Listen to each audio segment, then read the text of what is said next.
It's time for your weekly dose of the Three Amigos Isolation Podcast, Music, and Mental Health. Brought to you by Circles of Rhythm with your hosts, Alan Reese, John Pocock, and Julian LePage.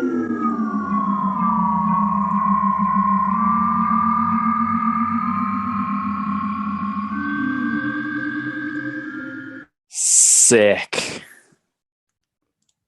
Right? Hey, I love that. that was really good. I've watched it like 1,000 times, and every time I watch it, it's the same word. Sick.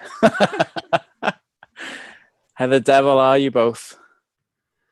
I miss you guys, man. Moving to doing this on a monthly basis has been a challenge. I miss you guys. Yeah, ditto. You guys have got really fancy microphones. I really like them. They sound amazing. Mine didn't work. Did I tell you that? No, you bought a mic on Amazon and it didn't work? Yeah, it didn't work. Plugged it in, it wouldn't work. A USB mic? Yeah, so I picked it up and threw it over the room and smashed it against the wall and plugged it back in. It still didn't work. Well, no, you have to run it. You have to run it through GarageBand. Oh. Maybe you can show me later on, Al. Or just change the input and output settings on your computer. Yeah. So for those of you tuning in, this is the Three Amigo podcast, and yes, we will be talking about music and mental health, and we do have a special guest, and then we're not talking about USB microphones and hitting them against the wall. I thought this was the Three Amigos tech support team. Oh gosh, can you imagine? Well, I mean, you've got all the answers. It's sheer anger. Yeah, John, I feel like I need to ask you, John, how are you doing with this whole isolation thing going on? John, just before we went live, just so you guys know, John was saying that he was ready for this to be done. That's probably putting it lightly, but there you go. Going back to the microphone thing and hitting things, it's the Welsh way of doing things. It's like, you know, the fridge door won't open, and like you kick it twice and it opens. And then so I thought I'll just try with the microphone. I'll bash it against the wall twice and see if it works. So it's a British thing. I don't know. Do Canadians do that too? I think so. Yeah. Especially those of us who are more inclined toward Luddism. What is Luddism? Like those of us who subscribe to the ways of the Luddites.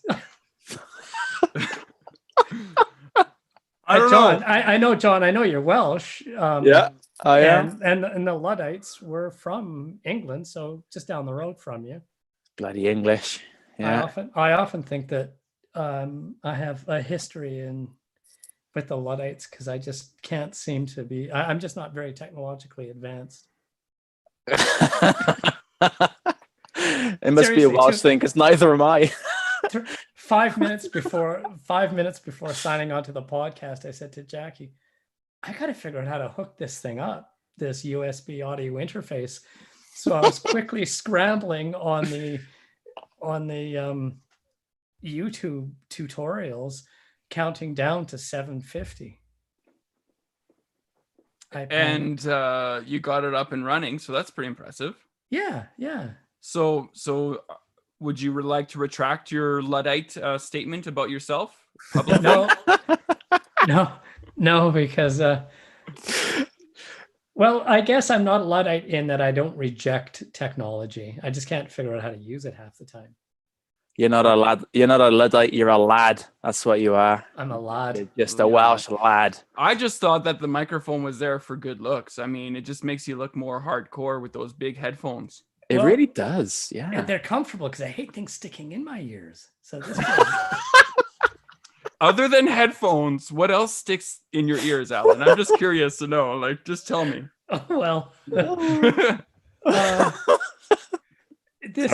This is not an X-rated podcast. I was just gonna say, is it? You know what? We should do a late night Three Amigos podcast, and we can get about all the things, starting from earbuds that go in your ear and then down the list.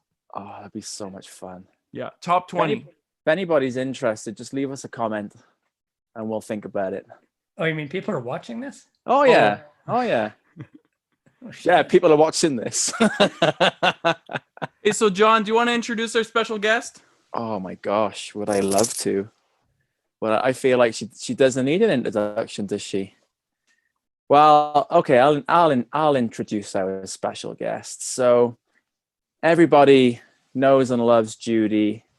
Judy is not only a great human being, and we love her very much, but she is also the founder of Circles of Rhythm. She was the person responsible for getting us all to a Friday night in Inglewood. And I've known Judy now for a few years.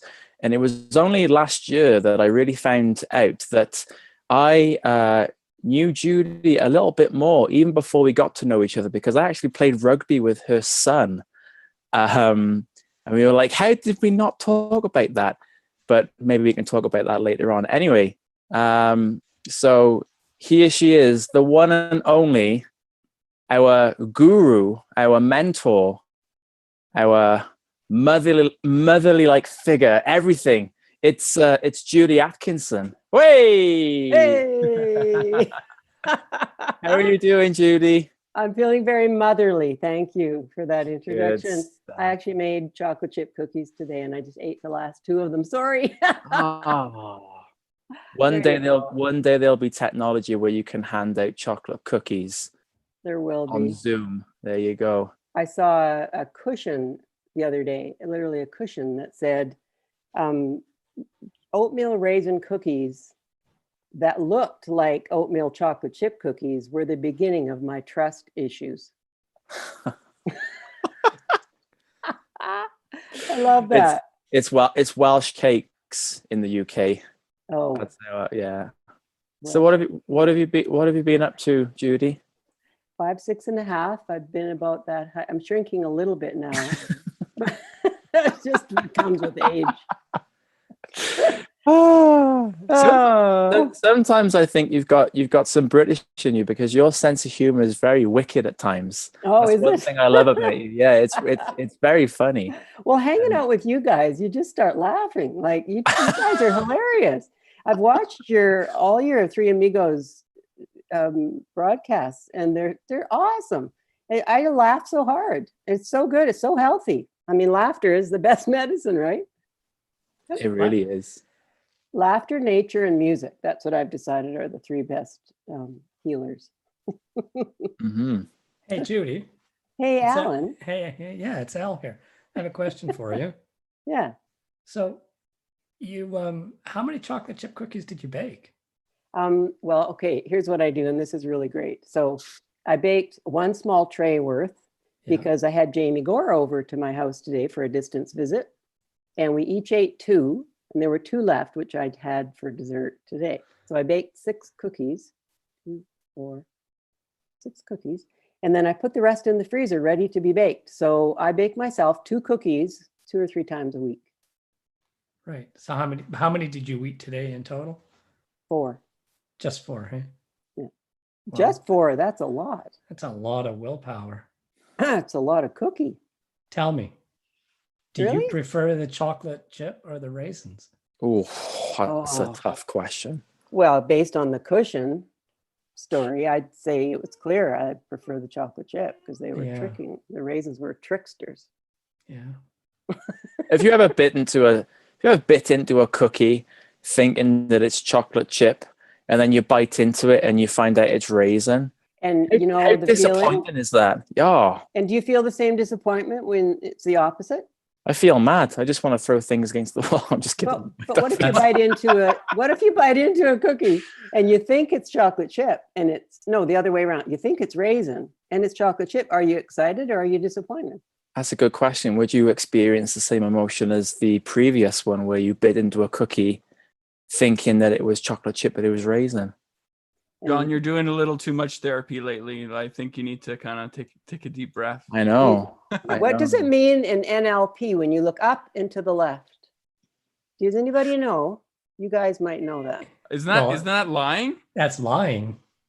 Is that lying? Yeah. Up to the left. Up and to the left. Yeah, you're concocting. Is it really? And what is up and to the right? Then you're full of shit. That's the same thing as lying. The reason I ask is there's a guy being interviewed on CBC News tonight, and he was talking and he kept looking up. Okay, so I was looking at him, and as I looked at him, he looked up and that way. Well, hang on. Which way is that way? So Look at the Scooby left. when I'm looking at the screen Yeah. and his face is facing me, he's looking up and that way as I'm looking at him. So it would be to the right. He's lying about something. So the right isn't lying, that's left, right? So what is right? Wrong. I was going to look it up, but I didn't have time. Here's So I a thought- real big brain teaser, though. On this thing on Zoom, whenever you're doing the Zoom, it mirrors your image. So then it actually might not be the right; it might be the left. Oh, Think about that one. Now we really don't know. Oh, simple question for 3 social workers. So just if you no realized. 2, 1 Two. actually. Social worker, One actually. social worker. Oh. 1. 0, 3, 2, 1. Okay, we got it. If with NLP, if you're left-handed and look up to the left, are you still lying? Like, what if you're right-handed? I mean, if you're left-handed and you look up to the right. I don't think that matters. I think we should bring this on to the right and the left from a drummer's perspective, even more. Good idea. If you're constantly drumming with your left hand over the right, are you lying? Are your beats telling lies? NLP for drummers. This would be good. We should create that. How do you, I'm just thinking, my Well, right is over my left. Like when it, I can't do that way. So that would be, am I lying? That'd be wrong. Whoever drums that way is wrong.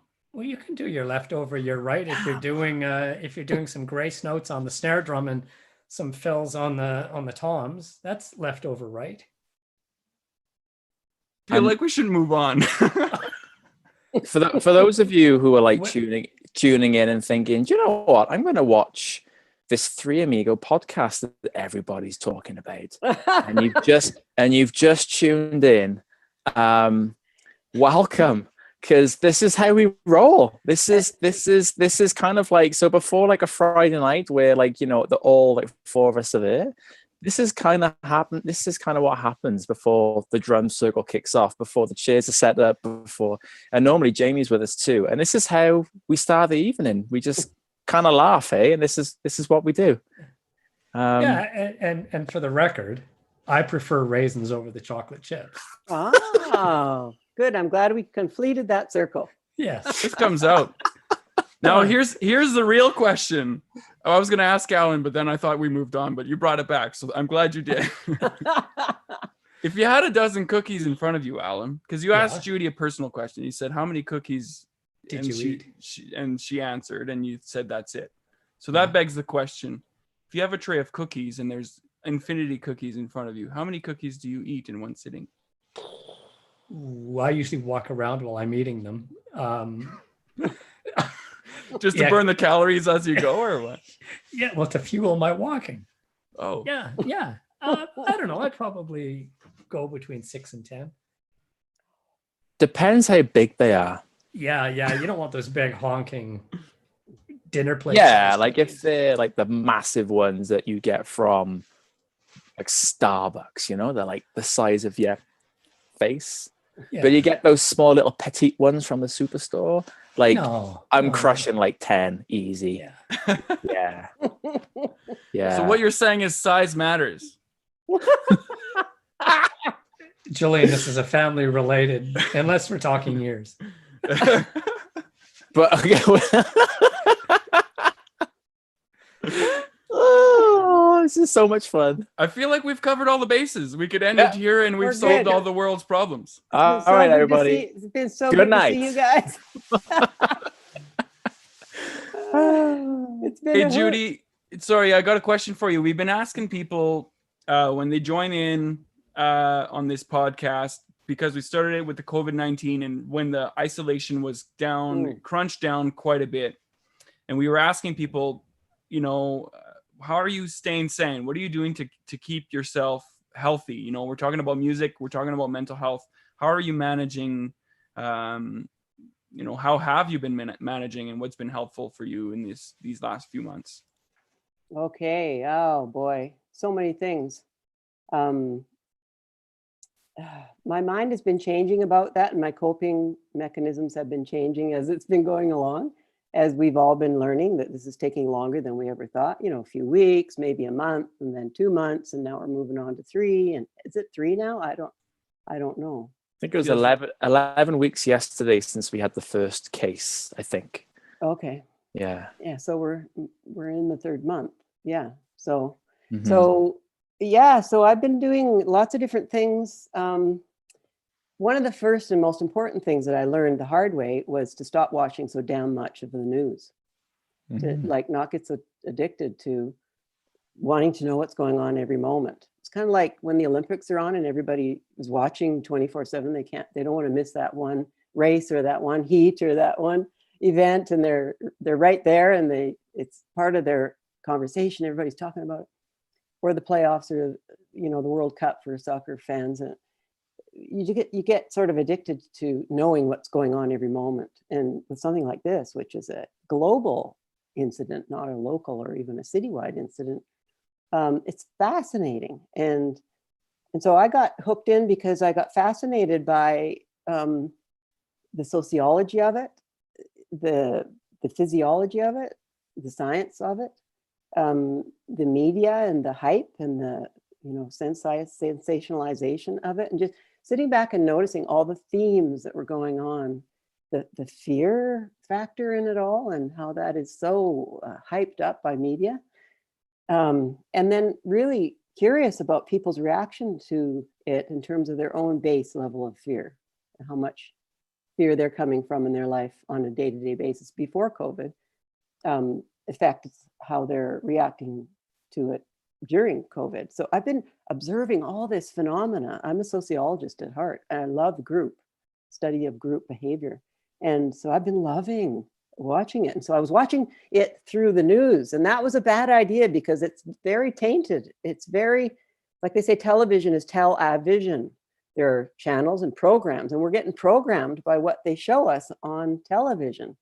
And I didn't want to take in their view of it, because it was so down and so disheartening and so scary and so science-based, and the science was all over the map, that I stopped watching so much news. I still do once a day for 10 minutes or so. That's all you need, and you got it, right? You know what's going on today.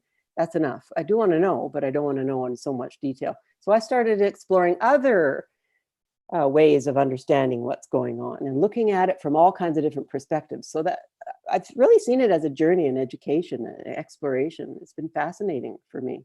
It's also been disturbing and it's sad. A lot of the people that are really being affected by this financially and physically and so socially, mental health is taking a huge nosedive all over the place, as you guys know better than I do. Way better. You're on the front lines in that arena. So I stopped watching so much news, but then I made the mistake of starting watching too much other stuff, all the conspiracy stuff. And that took me down another rabbit hole. And I thought, holy shoot, holy smokes. I never thought about that. Oh, that's fascinating. Oh, wow. That's a possibility. Oh, no. Oh, they say this and they say that. And then I started spinning with that, thinking about all the possibilities of where it started and how it started and why it started and who started it, or did nature start it, or did the Great Spirit start it? So that was, I had to pull back from that. And then it's just been me wanting to learn, me wanting to explore, and going down so many rabbit holes that it caught me in the bottom. So now I've landed at, okay, I heard a wonderful podcast last week and it really helped me. This is a woman, Ayla Ashmad, who is a political science professor from U of T. And she said that we need to start to look at this as normal for now. So this, if she said, it's like holding your breath. You can only hold it for so long. And then you have to breathe out. People are holding their breath, waiting for it to be over. Can't wait till it's done. I wish it was the way it used to be, and getting really upset about it. She said, that's going to do nothing more than make you sick. It's going to make you physically, mentally, emotionally ill. Because you can only hold your breath for so long. You can stick something out for a while, but then eventually you have to make adjustments and be in this new normal, this new temporary normal. It is normal for now. It's feeling more normal. Like I'm even distancing when I'm driving my car. The other day I noticed I was distancing, and the person beside me, I pulled over a little bit and waved at them, and then I went, "Oh fuck! What am I doing?" We've dropped the first F-bomb of the show. Way to go! So that's okay. We're allowed. I don't. This came out of the mouth good. of the mother. My kids are in bed. Oh, good. So it's okay. So this woman said, find the gift. Don't miss the gift in this.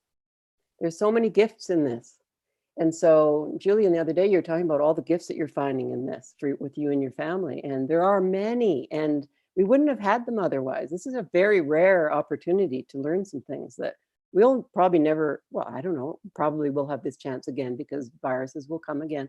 But this is the first time in all of our lifetimes we've ever had a chance to experience what it's really like to not have all the contact that we're used to. We appreciate so much more than we ever did before, right? So she said, what she does is she goes into war-torn areas and counsels people who are struggling in it. She's a political science and emotional health consultant for governments. And she's been in Afghanistan, Pakistan, Iran, and all kinds of places. And she said, this is a lot like a war zone where people have to stay inside because the war is out there. It's dangerous out there. And if you go out there, you might get hurt. It's the same kind of thing, right? But it's a virus. It's not a gun. It doesn't kill everyone, but it does kill some people. So are you going to be the one? Don't know. So stay in. And so people are having to operate like they would in a war zone, where they're on top of each other and they're getting, tired of the same physical space. They're getting tired of being together, and all kinds of issues are coming up that wouldn't have come up otherwise in relationships because you're together so much. And all those things that are happening in a war zone are also happening here. And what she counsels people to do is you have to change your view of it. And you have to change your habits and change the way you approach it. So she said binging on Netflix and chocolate chip cookies, that's good for the first week or two, but then you gotta find healthier habits and really get committed to having some structure in your day and having a flow to your life that's different than it was, but this is what it is right now. So go for it. So I've come to that. Now here I am, 11 weeks in, and now I'm finding that I have now some structure to my day and not necessarily to my week. The days are all kind of the same. Long weekend is meaningless to me because I'm not working outside of the home. I don't have a structure that's imposed upon me, but I have much more of a structure now. And one of the biggest pieces of it is meditation, walking in nature, forest bathing, connection with nature, physical exercise, good diet, good rest, and connecting with people in whatever way I can. Every day I connect with people, and I get together with people a lot at a distance, but I get together almost every day with somebody for a walk or for a distance coffee or for a sit in the park or for picnic lunch or something. I get together with people, and some of the Zoom stuff and some FaceTiming and phone calls, there's actually maybe more contact. Not as good a contact as I'd like because there's no physical touch, but that's the only piece that's missing for me now. So I've found ways in this environment to get the things I need to stay mentally, physically, emotionally healthy by getting that level of contact I need both with people and with nature and with spirit by doing my meditations. So yeah, that's kind of where I've gone with it. This is the part where you do the mic drop and you walk off the stage and just say, figured it out. I've got all the answers. Oh, I wish. I wish. Right now, my struggle, I'm going to be real vulnerable and honest here because that's what Judy does, right? I struggle with the bigger questions right now. Like there's so much stillness in my life that I have lots of time to think about why are we here? And not just here doing this podcast, but here in this body and this life at this time, and all those big picture questions are flowing through me right now. I have realized as I get older that the outside is getting more frayed. You know, I'm not able to do as much as I used to. And as I get older, there'll be even more of that. And I'm still able to do a lot, and I do everything that I can. But it kind of, it begs the moving inside. It kind of fosters the moving inside, and that looking at things to do with life way more than I ever have. And I've always done a lot of that. So yeah. I love those bigger questions, and I definitely want to go there, but I just want to kind of take a minute and reflect on this, because you've done a beautiful job of highlighting just this past 2 to 3 months. And I think, you know, my perspective, just hearing you talk, it feels like it's like almost we've been exposed to that transformational, you know, mentally, emotionally, physically, spiritually, we've been exposed to that transformation, but like on steroids. It's happened really fast. And we've had a lot of information, a lot of exposure to information that kind of changes how we think, changes how we believe about things, changes how we see ourselves amongst the community. All of that has been condensed. So a lot of times, maybe, you know, if you were to stretch this amount of change over a year or 2 years, it would feel a little bit more normal. But it's like you take this amount of change and you've put it into 2.5 months. yeah. And when I was hearing you speak, what I heard was this metaphor came to mind where you were behind the wheel of a car and you were going down a path, and then you're like, whoa. You got to a place where you said you either the road stopped, or there was a dead end, or you emotionally you felt like you didn't want to go down this path, and you turned the wheel and you went down another path, and you stopped, and then you went down another path, and you stopped, based on the information that you were getting and the knowledge that you were getting. Now, I wanna talk about this a little bit, that process a little bit, because I think this goes beyond COVID. I think this is a skill that people can hone in. And I'd like to have a discussion on what is that skill of being able to be in touch with the information and being able to change course and being okay with changing course. Because I think a lot of people maybe feel like they're betraying themselves after saying, you know what, I don't actually think, maybe at first I was quite opposed to seeing other people, but now I'm kind of feeling like maybe I'm okay with having a distance walk with somebody. Maybe I'm okay with changing my thoughts and feelings about this specific thing here. And I think we can branch that out to other places in our lives. But what is it? How is it? What does that process look like for you? I don't know that it's a conscious process, but it is a way of being that I guess I've learned over 67 some years to be more comfortable with uncertainty and not knowing, and therefore change, and knowing that change is natural. Spending a lot of time in nature, you know that, like it's in your bones, you know that you're constantly changing. You can't put your foot in the same river twice. It's a whole new river every few seconds as the water rolls by and different sediments come by, and you're different every minute because of the air you breathe and the cells you're sloughing off and you're rebuilding. Everything's changing constantly. So I often say, this is what I know for now. I only know this for now. I know it because of my life experience. I know it to be true right now, but I don't know if it's going to be that way for a long time. So it's a willingness to be able to, a conscious willingness to be able to say, whoops, or I thought that was true, but now I think this is true. And that's probably going to change too. Hopefully it will, because I'm learning and growing. If I stop learning and growing, what do I start doing? I start dying. And we're all dying from the minute we're born, but we're living as we get there. And so it's this comfort with change and with uncertainty and with owning something and being curious and innocent in your curiosity. I think that's part of it too, is having a willingness to be childlike and say, look at Alan. Looks like a little kid with his big earphones on. It's kind of like, I don't know. It's like I say, John, do this, John. There. It feels pretty good. It does feel good. It does feel good. Yeah. Yeah. It's a willingness to not know and to say, I don't know. Like the more I know, the more I realize I don't know. And that's been really clear to me for years now. I used to want to know and I wanted to be right and I wanted to have the answers. And a therapist once said to me, do you want to be right or do you want to be in relationship? Well, I want to be in relationship. Well, then you can't always be right. Sometimes you're not, and you have to change your mind and make adjustments. So it's like that in life, and it's like that with COVID.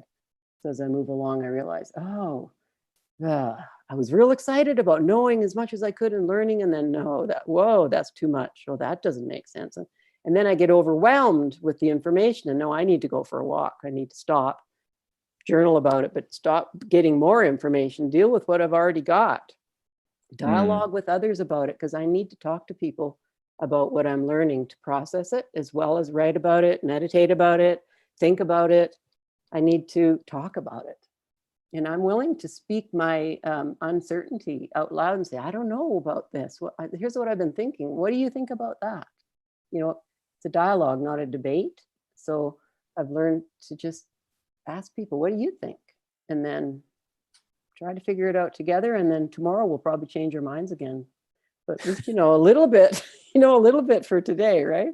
Yeah, I think a lot of people I've spoken to, it's they've got, going back to what Julian said about the fork in the road and processing what's going on. And I think a lot of people that I've spoken to, it's the first week they've been eating the chocolate chip and raisin cookies and watching Netflix, and they love it. And they're like, well, hang on a sec, you want me to just sit on my backside and watch Netflix and stay home? I can do that. A lot of people are excited and like oh yes, I've got some time off, spend some time with the kids, and then the realization of, oh, my daily routine is gone, and you know what, I can't go and see family, and I can't go and give them a hug. Oh, that kind of sucks. And then the third week it's like, okay, I'm actually starting to miss my old life now. And a lot of people I've spoken to are actually saying the first few weeks, the first couple of weeks, it was like a holiday.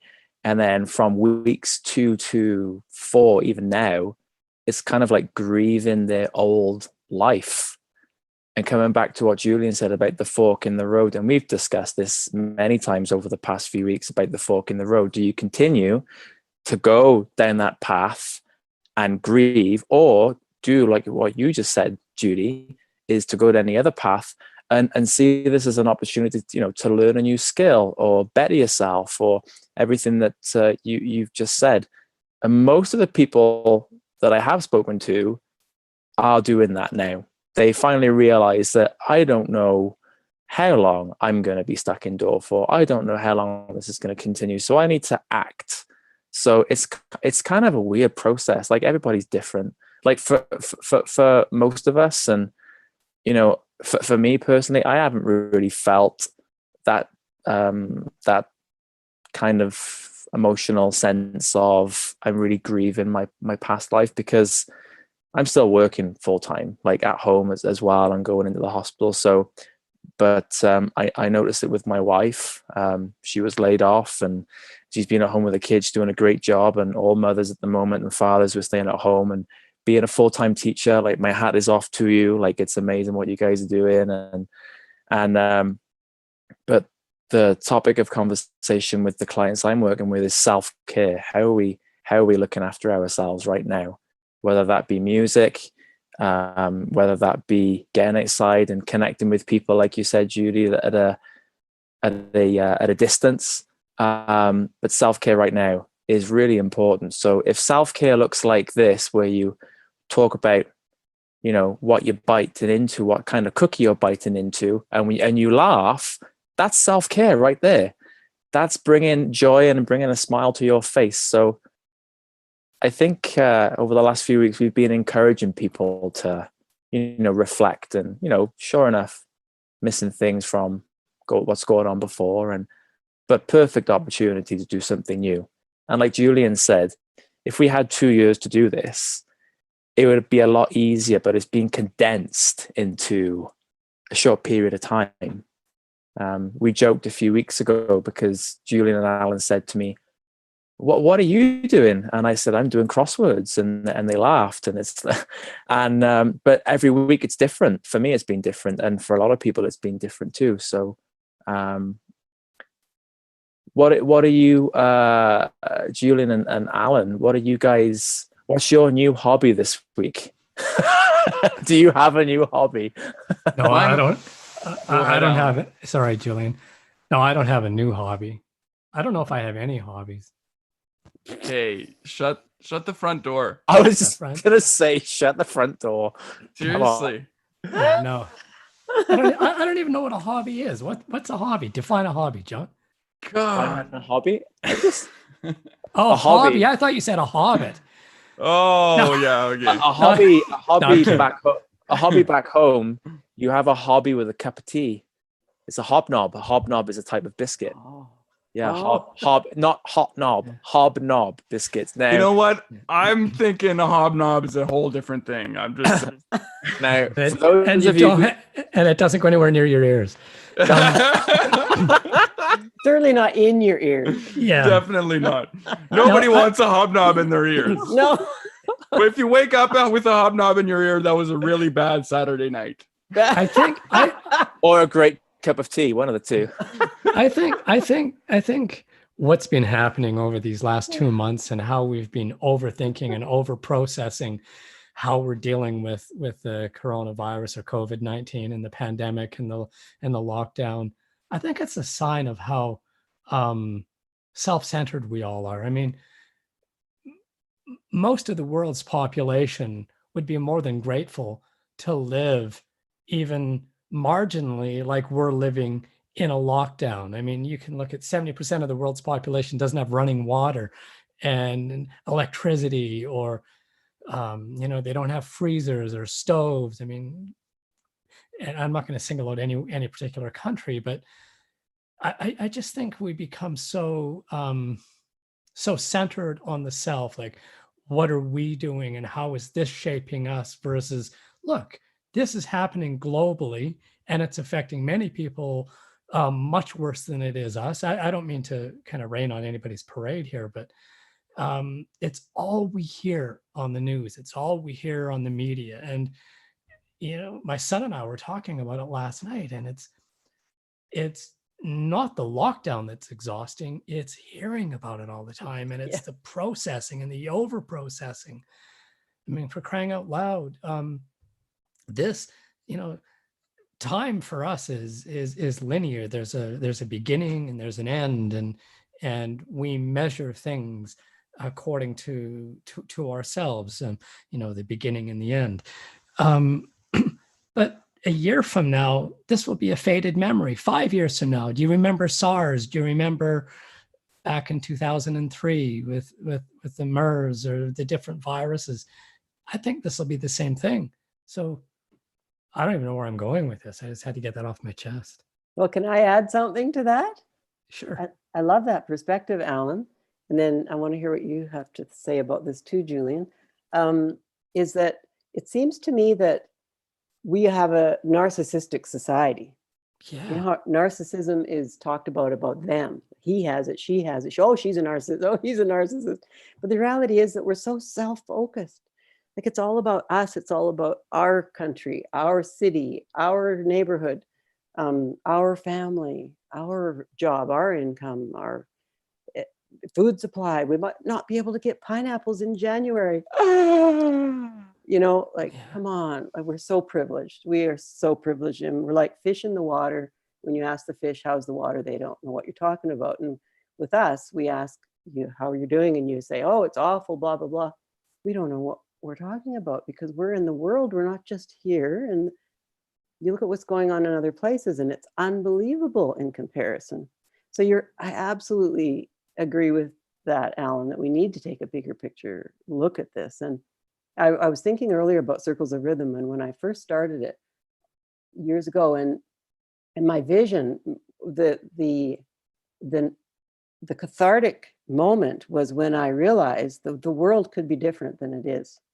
We could be concerned about each other a whole lot more. We could be living in community. We could be empowering each other. We could be treating everyone with unconditional love and acceptance, no matter who you were, no matter what you came from, no matter whether you could drum or not. The kind of world, the culture of a community, integrative community drum circle is the kind of culture of the world that I want to live in. And I think that that's one of the reasons COVID is here, is to give us that friggin' message hard and fast so that we can maybe get it, and maybe it won't go back to the way it was when this is over. This has never happened before. SARS and Ebola and MERS were short-lived, and they were isolated. They weren't global, and it wasn't everybody in the whole world shut down. They could have been global. Could have been, but they weren't, right? But they weren't. That's absolutely true. And I agree with you, Judy, that I think there's rampant narcissism in Western culture. And I'm not just talking south of the border and their fearless leader and American exceptionalism. I think we are quietly as narcissistic as they are in the States, and everything's relative to us. We just do it politely. Yeah, we do it politely. And then we say sorry for being narcissists. Sorry, I didn't mean to. Sorry. There's a scene in sorry to interrupt when I'm thinking about this. There's a scene in Anchorman. Have you guys seen that? It's the big fight scene, and all these broadcasters and these news broadcasters, they all come in for this battle, and then the Canadian broadcast team come in, led by Jim Carrey, and the first thing they say is, "Sorry, we're late." Sorry. Good. Bird. Julian, you're good at doing this while the podcast is running, but there's a brilliant TED Talk, and it's called Simple Gratitude, and it's a photographer who specializes in time-lapse photography, and I can't remember his name. He's out of San Francisco. It's Simple Gratitude. I think if you did a TED Talk search on Simple Gratitude, I have shown it to groups of patients in the hospital, because I think it is that powerful to help put in perspective, not just what we're going through, and I say we collectively in the world today, but just generally speaking. If you can find it, or if anybody listening is interested, it's a photographer doing time-lapse photography, and he's made a film 15 minutes long, and it's absolutely stunning. And I think this is one of the messages of COVID, is to simplify. We have to. We're being forced to simplify. And we're finding that there's a lot of gifts in that, right? Yeah, I think you're not running to the gym and being late and getting the bag to go, I forgot my such and such. I needed those special swim goggles and I don't have them. And so my swim wasn't as good as it should be. And but man, you have a pool to go and swim in clean water in. The simplest things. I heard Patch Adams, the doctor from the movie, years ago, speak live, and he talked about simplicity and gratitude, like you said, Alan, in such beautiful terms. It just blew me away, and I have never forgotten that. He talked about that we should be so grateful that we have a fridge, and we have, when we open it, there's food in it, and there's a stove you can cook it on. You don't have to haul wood, and really the simplest things we just totally take for granted in such a materialistic, consumeristic society. I mean, really, we've gone so far, we don't even know. We can't see the water, can't see the forest for the trees. We've gone so far into it, right? Yeah, I think it's important, and this isn't to diminish at all the struggles that the people who have been diagnosed with the coronavirus and are struggling with COVID-19 physically, and we've had in the U.S. 93,000 people today as of today lost their lives, and I don't know how many Canadians, and we know globally I think it's a huge number, but so not to take away from the true suffering is, and it's not because of the COVID-19 pandemic. I think we need to learn to live in the moment, to be more present in the moment. We need to learn acceptance. We need to learn radical acceptance and to practice it. And I don't think it should have to take a pandemic to hammer that message home. But I think that is something that we need to become a lot more conversant with, this whole concept of acceptance, radical acceptance. And that means of the suffering too, Absolutely. right? Hey, Alan, is this the one you're talking about? Yes, it is. Yeah, Louie Schwartzberg. Let's see if I can play a little snippet of it. And we're not separate. Oops. When we see ourselves in nature, it also connects us to every one of us because it's clear that it's all connected in one. When people see my images, a lot of times they'll say, "Oh my God." Have you ever wondered what that meant? The "oh" means it caught your attention. It makes you present, makes you mindful. The "my" means it connects with something deep inside your soul. It creates a gateway for your inner voice to rise up and be heard. And God is that personal journey we all want to be on, to be inspired, to feel like we're connected to a universe that celebrates life. Did you know that 80% of the information we receive comes through our eyes? And if you compare light energy to musical scales, it would only be one octave that the naked eye could see, which is right in the middle. So I'm going to share this link with people on the stream. But thanks for passing that, Alan, passing that along. I'm curious, if you show this on the inpatient unit with some of the patients, what's the conversation like after people watch this? That's a good question.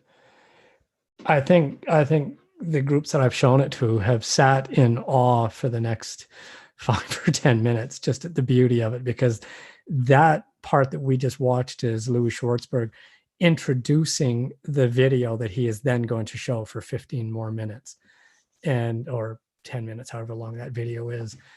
I think it's perspective building. When we struggle, any one of us, all of us, we do become very self-centered. And I'm not saying that as a pejorative comment. We become centered on the self because we're struggling, we're hurting. And it's hard not to focus on the self when we're hurting. And I think as we journey through the healing process, we become less centered on the self and more altruistic. We become more open to what's going on outside of us. And I think what this film does, what this message from Louie Schwartzberg does, is it reifies this idea. It makes it real that there is so much more in the world than just what we're experiencing in this moment. Outside of the self, I mean, there's still an entire world that is functioning, and it's fully functioning. It's not functioning as it was 6 months ago, but it's still fully functioning. And how do we define functioning? I mean, the oceans are cleaner, the air is cleaner. Maybe it's functioning better than it was because we're all slowing down, we're driving less. The air in some of the cities in China and in India is cleaner than it's ever been. The canals in Venice, they've actually filmed jellyfish swimming healthily in the canals in Venice. And sharks too. There was a picture yesterday. There were sharks in there too. Yeah. So, and this isn't to diminish, again, the suffering that many people who have contracted the virus, and my heart goes out to them, and all my thoughts go to those people, the frontline workers, the people who are the true heroes in all of this. But for the rest of us, I think we need to state that we need to take a narcissistic step back and say, hang on, I need to stop making this about me.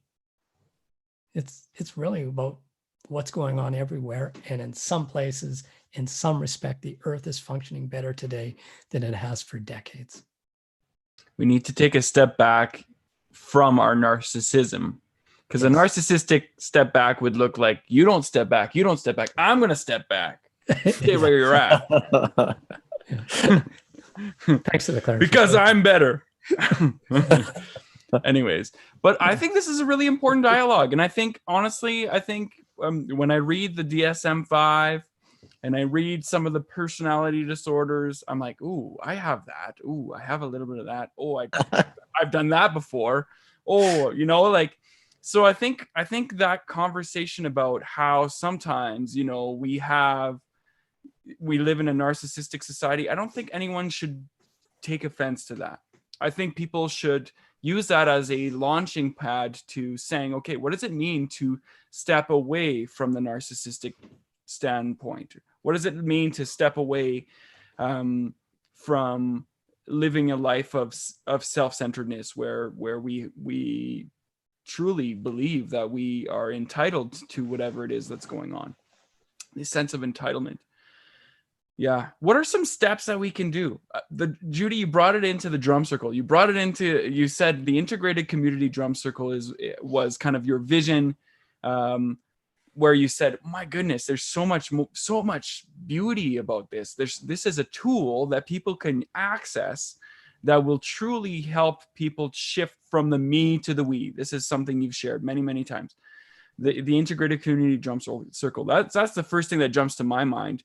Can anybody think, I'm just going to open it up. Can anybody think of any other tools that we can use or access to take a step back from that narcissistic standpoint?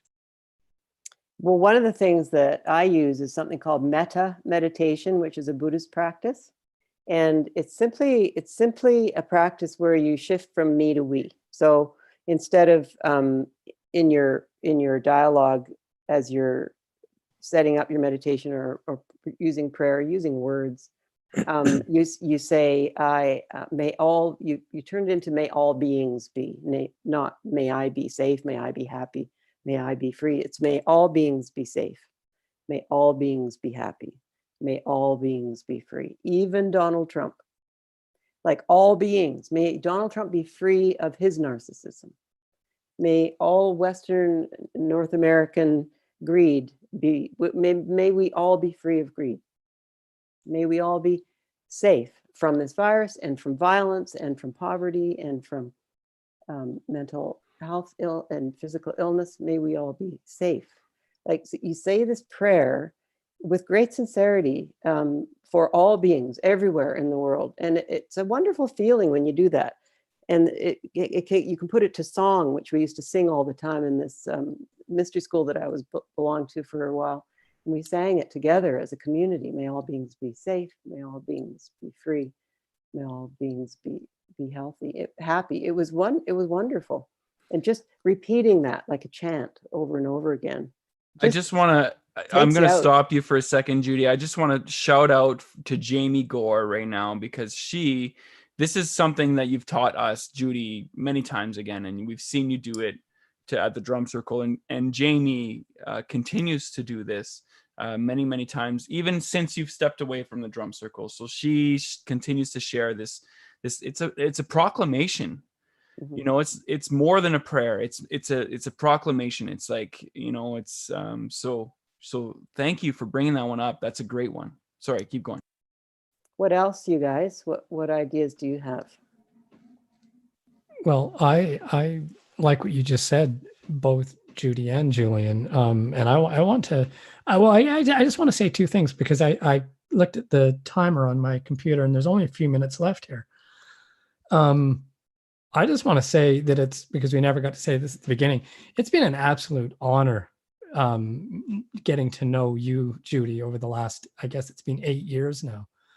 And if Jamie's watching this, I would echo that with Jamie as well, because both of you, and I'm speaking directly to you, Judy, I think you introduced me to a way of thinking that was kind of not foreign to me, but certainly, well, a way of thinking and behaving that was that I was just not accustomed to. I mean, I know you have a strong science background as well, but you also have that other side of you that's really intuitive and almost leaning towards the metaphysical, and I appreciate that. So I just wanted to say that before this is over. It's been an honor. Thank you, Alan. Do you think, Alan, that meeting people, someone like Judy, can be something that can help you step away from that narcissistic frame of mind or lens? Absolutely. And I think meeting people like Judy and Jamie and many of the people at your drum circle, Julian, formerly Judy's drum circle. Just a wonderful collective of people that are that one step removed from that narcissistic mindset that is so prevalent in Western society. Can you try to describe that? I don't know if you can, but just in your words, I would love to hear you to try to describe what it's like to step into the drum circle and how that facilitates that shift from that shift. George Bernard Shaw said many years ago that man does not cease to play because he grows old. He grows old when he ceases to play. And when I showed up at the drum circle that very first time, I saw a group of people older than myself and many younger than myself playing as if they were all grade school children. Just unbridled joy and enthusiasm and being in the moment. And I just wasn't accustomed to that. It's just not the group that it's not who I acquainted myself with. It was foreign. And I remember I got home from the drum circle and I said to my wife, holy shit, it was amazing. And I still say that when I describe it 8 years later, holy shit, it's really amazing. And I think, because I think what happens is you get people like myself prior to the drum circle, really self-conscious, really concerned with here's the narcissistic tendencies that we all share. What are people going to think of me? What mistakes am I going to make? It's all about the self. And I think when you step into your drum circles, and what I learned and experienced with Judy is that it's not about me. It's who cares? Who cares what you do? Everybody's there for everybody else. And it's just such a wonderful experience. And I think, Alan, you need to take a little bit of credit, and I'm going to pass it on to John as well. You guys, it's not just your drum circles, as you put it. You create that same space, even more so. You and Alan, you and John taking on these hospital-based drumming programs, which I can't talk about, but that's a space where people are really, really brought to a place where they can step away from the self. The Rhythm Project would not exist. Don't say it. I'm saying it. The Rhythm Project would not exist if it weren't for you and Judy.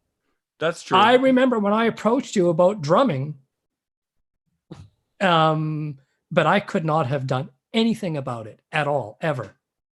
I had an idea. We shared the idea. Judy fueled the idea. Absolutely. And you both created the momentum with John then coming on board. You know what, Julian? I have to say it. It's an absolute shame that you're not in the Rhythm Project, and it would not exist today at all. I don't mean in its present iteration. It would not exist without you. It wouldn't have the foundations to be. No, John, it would not have even started. That's what I'm saying. Yeah, it wouldn't even have gotten off the ground. Alan's getting fired up. Turning into the Hulk. We're not here to talk about the Rhythm Project, because if we start talking about the Rhythm Project, I am going to just need to not. I don't know. I'll have to hack the internet and delete this video because. No, I'm not saying anything negative about anybody, about anything. Nothing. There's nothing being said. I am celebrating the reality of the Rhythm Project's success because of you and the woman in purple. Absolutely. Judy was instrumental in there. She understood the vision. And I think she understood that, again, still on this question of how do we change? And we can even go bigger, from that question of how do we step away from that narcissistic standpoint? We can go even bigger. How can we just evolve? How can we just give people a platform where they can just kind of step outside of where they're at, get out of that rut? Because we're kind of trugging along and we're kind of comfortable in that.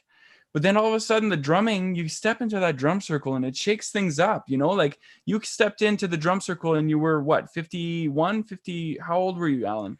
52. You know, I mean, like you've got some well-developed grooves by that point, right? And they're beautiful, but at the same time, in order for you to step into an experience and be shifted out of that groove and say, wow, maybe there's something going on. Maybe there's something happening here. There's something special happening. That's a potent tool. And I would like to just pass this on to Judy for developing the specific methodology that we continue to share, which is the integrated community drum circle. So thanks for supporting that, Judy, and developing that and you know, taking people on like myself and Alan and John and many others who are probably tuning in today. We love you and we appreciate you. John, are you asleep?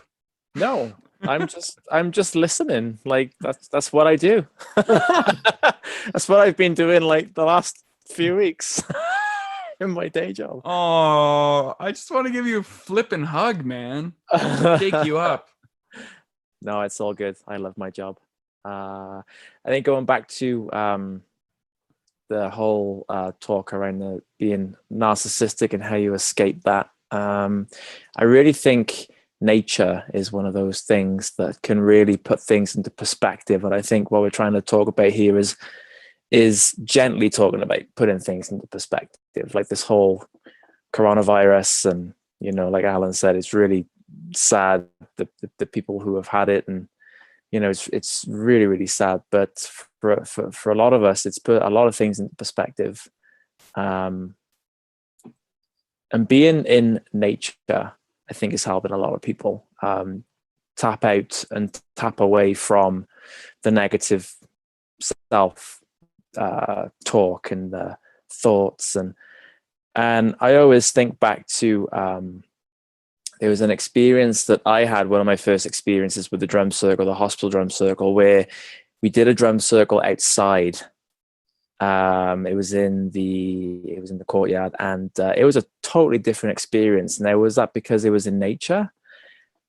I don't know, but I definitely agree with Alan that I think Judy's done an amazing job at, you know, and now, you know, it's, even though the torch has been passed on, Judy, you've done an amazing job allowing people to just be who they are, just to show up, and there's no judgment, there's no, you know, self-doubt. It's like I was the same as Alan. I felt like a fish out of the water,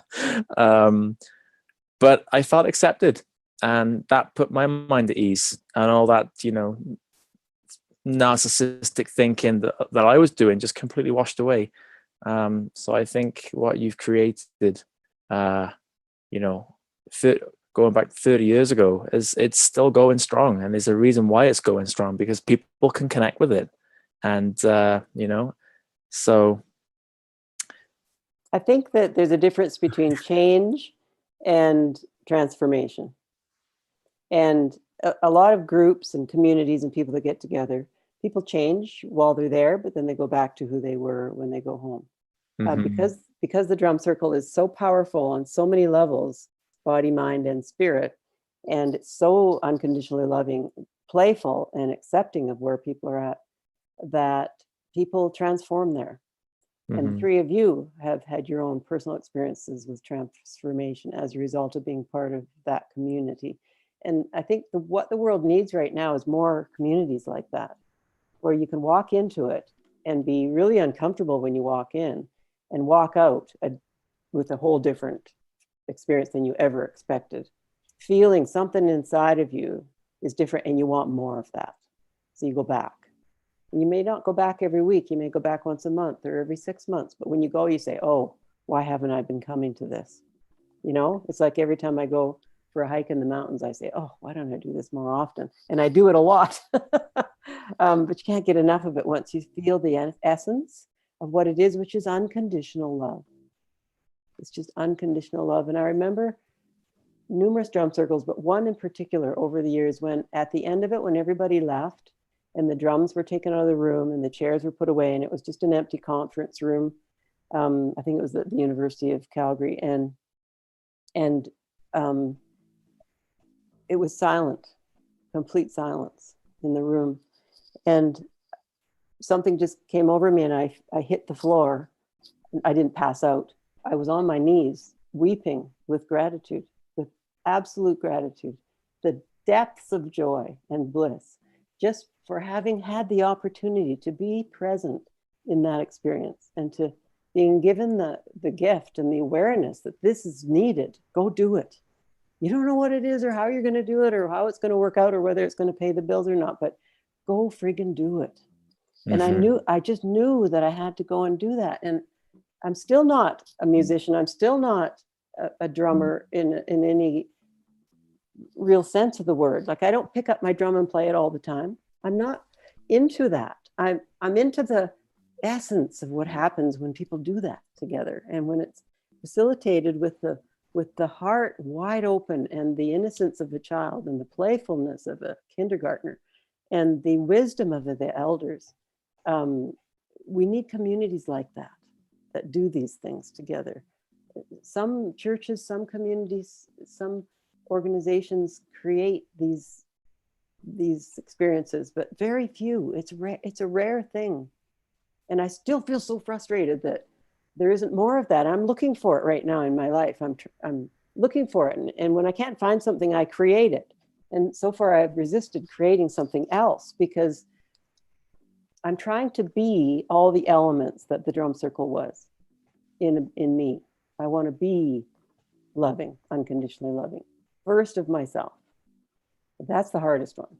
I want to be playful and joyful and accept things in the moment as they come up, whether they're easy or hard. Okay, this is what's happening right now, is this distancing thing. So how am I going to work with this now and find some true satisfaction in it and gifts in it, as I said earlier. So I think our first command right now is to become more of what we want the world to be, ourselves individually. Find some depth and contentment with what is, and look around at others and feel compassion for them and the struggles that they have. And then look inside and have compassion for the struggles you're having with what's going on in your own life. That's the journey I'm on right now, is trying to be all the things the drum circle is as a human, as a person on a day-to-day basis. And it's not easy because our society doesn't promote it. It's called selfish, it's called greedy, it's called lazy, it's called just empty-headed, or all those things. And it's hard to resist the judgment, but that's what I'm trying to do. Alan, you got your didge out? No, it's the fuyara. It's a flute. Oh, nice. Are you going to play for us? Well, I was wondering if we're running out of time. I mean, I think it'd be really great for you to share it. And just before we close, Judy, that was a beautiful way to kind of wrap everything up. There's been some people who commented on, who have been watching, of what they do to kind of step back, and I'm just gonna share them. So Corey mentioned just creating art is something that's helpful to step back, and then Barb talks about how she just goes and sees the flowers on Nose Hill Park and appreciates nature at its best. So I mean, that's essentially it's being present, being mindful, what the drum circle does, being in nature, like John mentioned, all of those things. For me, I think it's just to surround myself with people like this that challenge my thinking and that push me outside of the norm, get me out of my grooves, and help me create more. Anyways, we could keep talking about this, but we're running out of time, and I want to hear Alan play the fuyara. Go fuyara yourself, sir. Well, I was thinking before I fuyara myself or stick it in my ear that that there's a skill that we teach in DBT, and it's called the stop skill. And Julian, you know the stop skill. And so STOP is an acronym, and it's for, when you're emotionally dysregulated. And many of us are emotionally dysregulated from time to time, and sometimes worse than others. But the STOP skill is, I think, apropos for dealing with anything that we're struggling with. And the S in STOP is just to stop. Stop everything you're doing. Don't move. Don't say anything. And then physically, the T is to take a step back. Take a physical step back, take a metaphorical step back, take a step back, because it's hard to aggress. It's hard to be angry when you're stepping back. It's a physiological phenomenon that is just the way it is. If you're stepping back and you want to fight, it just doesn't work. The O is to observe. Observe what's going on. Observe your thoughts, observe your emotions, observe the situation. Just be mindful, observe. And the P is proceed mindfully. And I think we could all take something from that simple skill that is taught in DBT. Learn to stop and take a step back, observe, and proceed mindfully. I'm going to get you, Alan, to write that up, and I'm going to put that in the comments for the video as well. Thank you for sharing that. My pleasure. This is the Fuyara, very quietly. I've not played it over the computer before. Oh, I'm missing a piece. The plug out of the bottom, so it won't make a sound.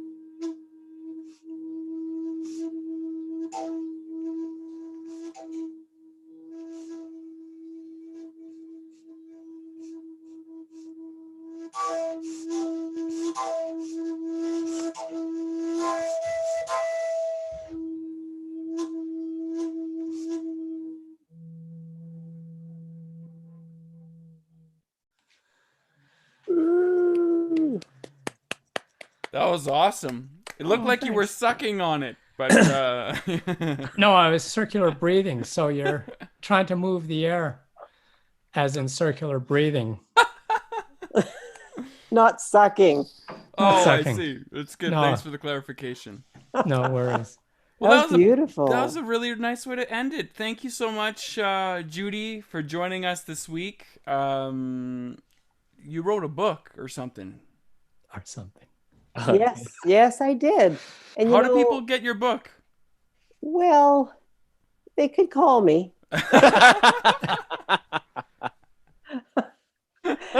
Call me. The book was a bookend. The book has got lots of good ideas in it and stories and so on. It's a great overview of my experience as a developer of this drum circle business and what I learned and some key principles. And I don't have it like properly listed anywhere. I have a box full in my garage, and if anybody wants one, get a hold of me and I'll bring it over to you. We can have coffee.